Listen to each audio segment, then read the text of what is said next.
Have you ever tiptoed into a secret world, one hidden just beneath your feet? A world where music plays through the night, lanterns glow like stars, and 12 princesses slip away to dance until their shoes are worn to threads? This is the mystery at the heart of the 12 Dancing Princesses, a tale full of enchantment, riddles, and royal secrets.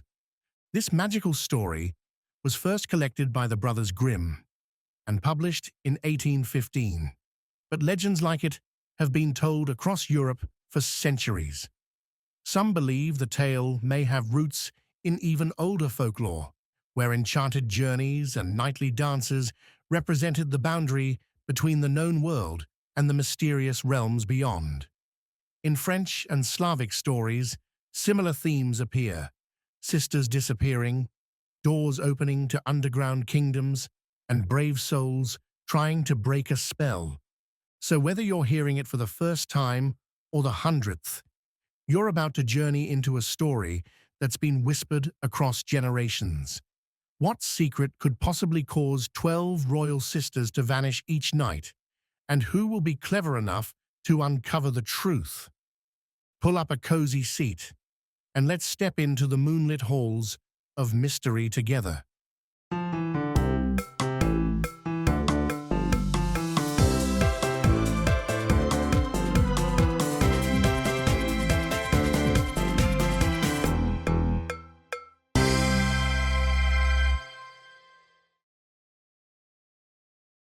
There was a king who had 12 beautiful daughters.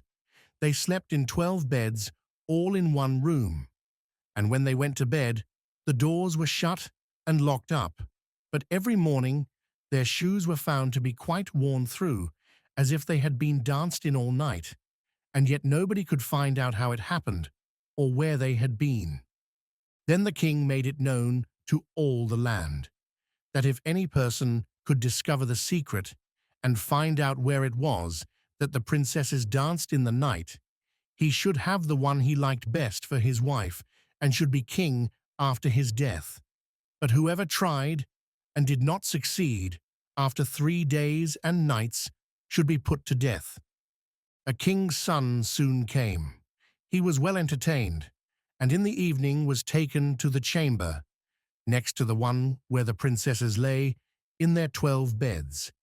There he was to sit and watch where they went to dance, and in order that nothing might pass without his hearing it, the door of his chamber was left open.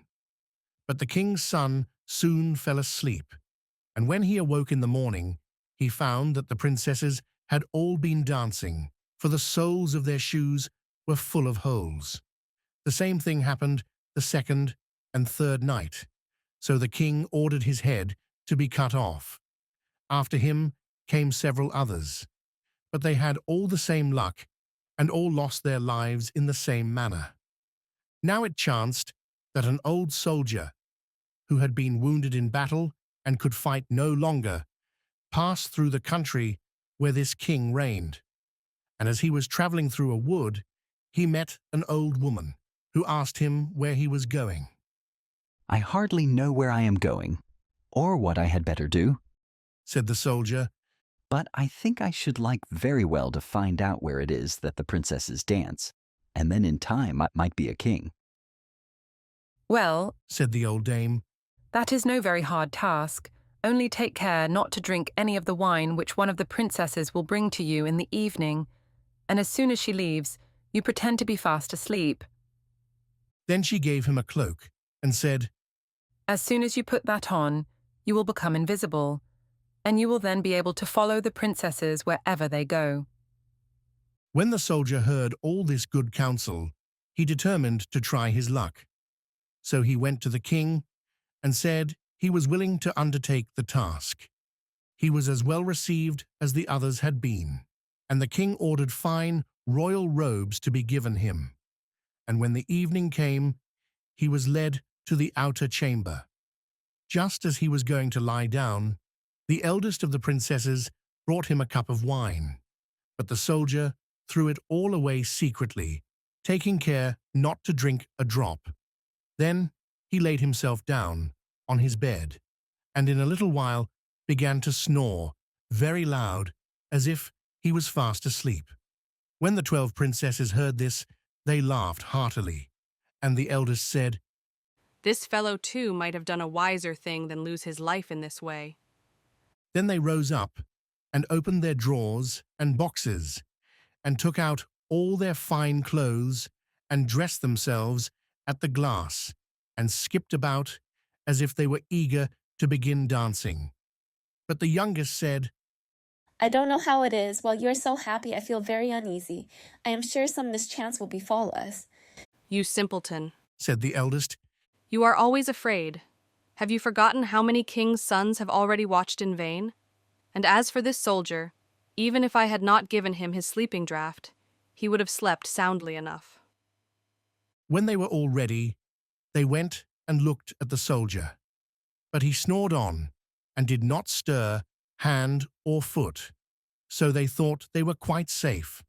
And the eldest went up to her own bed and clapped her hands, and the bed sank into the floor, and a trap door flew open. The soldier saw them going down through the trap door one after another, the eldest leading the way, and thinking he had no time to lose, he jumped up, put on the cloak which the old woman had given him, and followed them. But in the middle of the stairs he trod on the gown of the youngest princess, and she cried out to her sisters, All is not right. Someone took hold of my gown. You silly creature. said the eldest. It is nothing but a nail in the wall. Then down they all went, and at the bottom they found themselves in a most delightful grove of trees, and the leaves were all of silver, and glittered and sparkled beautifully.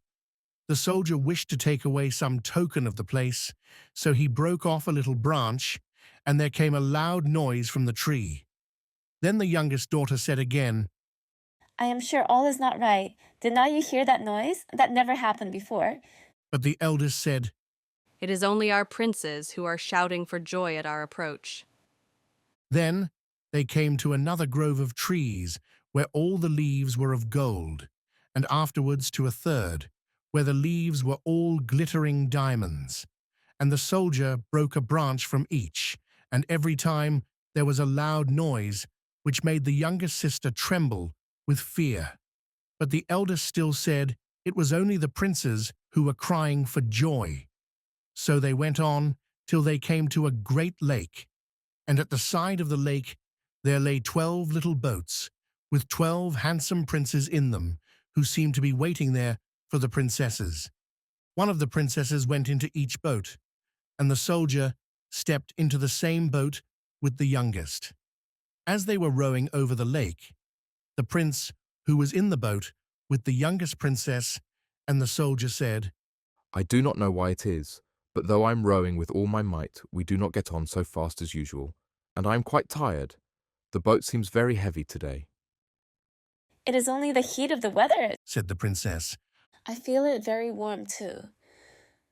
On the other side of the lake stood a fine, illuminated castle, from which came the merry music of horns and trumpets. There they all landed and went into the castle, and each prince danced with his princess. And the soldier, who was all the time invisible, danced with them too. And when any of the princesses had a cup of wine set by her, he drank it all up, so that when she put the cup to her mouth, it was empty. At this too, the youngest sister was terribly frightened, but the eldest always silenced her. They danced on till 3 o'clock in the morning, and then all their shoes were worn out, so that they were obliged to leave off. The princes rowed them back again over the lake, but this time the soldier placed himself in the boat with the eldest princess. And on the opposite shore they took leave of each other, the princesses promising to come again the next night. When they came to the stairs, the soldier ran on before the princesses and laid himself down. And as the 12 sisters slowly came up, very much tired, they heard him snoring in his bed. So they said, Now all is quite safe. Then they undressed themselves, put away their fine clothes, pulled off their shoes, and went to bed. In the morning, the soldier said nothing about what had happened, but determined to see more of this strange adventure, and went again the second and third night. And everything happened just as before. The princesses danced each time, till their shoes were worn to pieces, and then returned home. However, on the third night, the soldier carried away one of the golden cups as a token of where he had been. As soon as the time came when he was to declare the secret, he was taken before the king with the 3 branches and the golden cup, and the 12 princesses stood listening behind the door to hear what he would say. And when the king asked him, "Where do my 12 daughters dance at night?"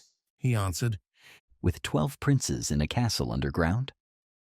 and then he told the king all that had happened, and showed him the 3 branches and the golden cup which he had brought with him. Then the king called for the princesses and asked them whether what the soldier said was true. And when they saw that they were discovered, and that it was of no use to deny what had happened, they confessed it all. And the king asked the soldier which of them he would choose for his wife. And he answered, I am not very young, so I will have the eldest. and they were married that very day, and the soldier was chosen to be the king's heir. And so the secret was finally uncovered. The midnight dances, the shimmering groves, the hidden stairways beneath the palace floor. The princess's mystery had been revealed, and peace returned to the kingdom at last. Stories like this remind us that even the deepest secrets can be solved with a little courage, cleverness, and kindness. Passed down through generations, the 12 dancing princesses continues to enchant dreamers of all ages, and now you've been part of that magical journey too. If you enjoyed this adventure, don't forget to click the like button and subscribe so you never miss another fairy tale. And most of all, make sure to come back for more stories here at Grandma's House.